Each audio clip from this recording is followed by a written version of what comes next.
Forza Horizon 6, an incredibly fun and immersive gaming experience. But chances are you already knew that and are just looking to listen to anything related to the game. And I've been there. Forza Horizon 5 was effectively my introduction to the Horizon series as a whole. Played a ridiculous amount of that game and watched so much content on it, I was genuinely hooked from the get-go. What might come as a surprise then is when Forza Horizon 6 came out, while I did pay to play it early like the problem child I am, I've been doing my best to slow burn it. Which truly isn't saying much because I've still put in real hours, but thinking back to my Forza Horizon 5 experience, this hasn't been as egregious. What changed then, you may ask? Well, that's what I want to talk about with this. To give you a brief background, cars have always been really cool to me, but I didn't get into the enthusiast side of them until early adulthood, when I bought my first manual car, the 2016 Subaru WRX. To get this out of the way early, yes, I was your stereotypical vape lord with the way too loud axle back, but what that initial experience did for me was introduce a brand new hobby of cars into my life that I continue to enjoy a lot to this day. The sound, the history, the looks, the mechanics, I enjoy all of it.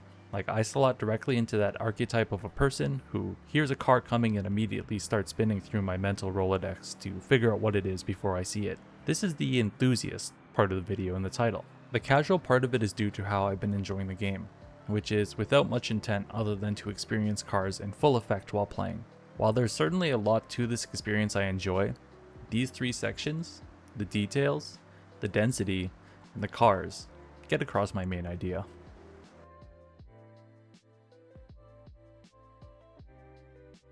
One of the first things that stayed in my brain when I was putting in some early hours was how good this game looks and how incredible these cars sound. Playground found a new level of excellence with Horizon Japan and how it's presented and definitely how it plays. From my understanding, the reason these games blew up is because it's a beautiful blend of simulation and arcade. Simcade, if I may.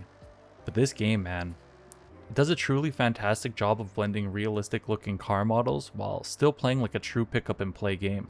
I'm constantly pausing to go into photo mode just to look at the cars and the scenery. I swear, a solid portion of my in-game time has solely been spent panning around cars to find the perfect angle to match up with the lush scenery of Japan.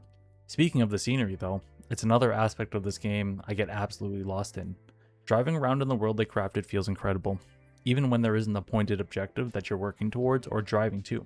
Whether it's towards breathtaking mountains, roads wedged between towering trees, or just exploring across the vastly different areas.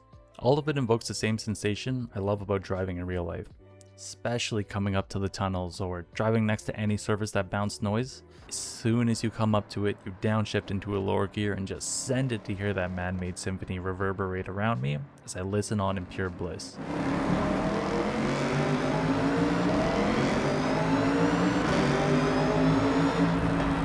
As an enthusiast balling on a budget right now, especially while in school, getting to experience such a vast array of cars in this environment, it's really a nice way to wind down in the evening.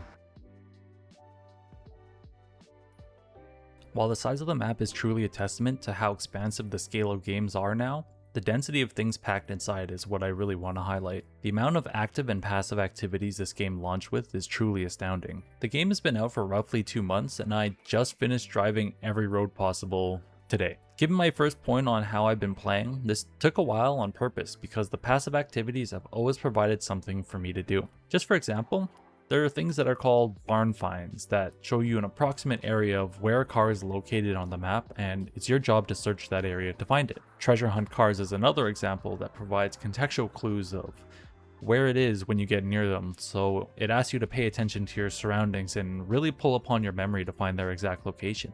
But my favorite new addition to the game is the for sale cars on the side of the road. Imagine a Facebook marketplace with sane people who understand that modifications actually hurt the value, they don't raise it. In short, this game has brought back a lot of the old activities and introduced a handful of new ones as well. All in all, this game never makes it feel like I'm just playing a racing game. It feels incredibly easy to casually jump in and enjoy the game for what it is rather than what it could be.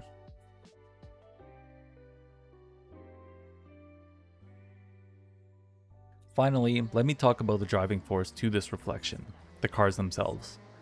This is unfortunately where the casual side of the title kind of gets BTFO'd significantly because there's nothing casual about how much I enjoy just learning about cars. I'm talking internal codes for different brands, region specific models, iconic story cars, homologation cars, you get the point. There truly is an endless well of knowledge, and I'm here to learn. Now imagine my excitement booting up Horizon Japan to see that it would start with about 550 cars at launch, many of them being from the JDM region. That's not to ignore the many new super or hypercars that pull mass audiences into the game initially. Like, rightfully so. I understand people living out their supercar or hypercar dreams in this game, but I cannot stress how excited I was to read that the Beam's Altezza was one of the first cars being brought into the game post-launch. Or to go into the store immediately after finishing the prologue to excitedly build a clapped-out chaser to be a sliding menace on the peaceful streets of Japan. I talk a lot of game about spending time in photo mode, but you don't want to know how long I've sat modifying cars to a degree that I would do in real life if I had the opportunity to do so. I will say, considering this game is set in Japan, home to so much of what makes modifying culture as prevalent as it is today, I'm a bit disappointed with the lack of customization available. It would be nice to have a bit more, especially when you look at other games in this genre. But looking at this game as a whole package and not parts of a whole, they've done a tremendous job even if most of the customization has been carried over from previous titles. And to be completely frank, I'm already an OEM plus kind of person, so I'm not too pressed with having too much modifications as is. To close this out, I want to say I'm not trying to wax poetic about how this is the perfect car game. It certainly has its flaws, and you can find plenty of people online ready to tell you what they are. With how I enjoy games now and what I get out of them, they've crafted a near perfect experience for me. The balance of a discoverable environment and cars that I have a deep appreciation for invite me to live in the experience rather than find reasons to dislike it. In many ways, this feels like the enjoyment I got out of cruising in real life. A lot of the times I was going out just to enjoy the scenery or listen to the sounds of the cars. Truly just being appreciative of the moment and being present in those moments. So with that said, thanks for watching, friends. We'll see you in the next one.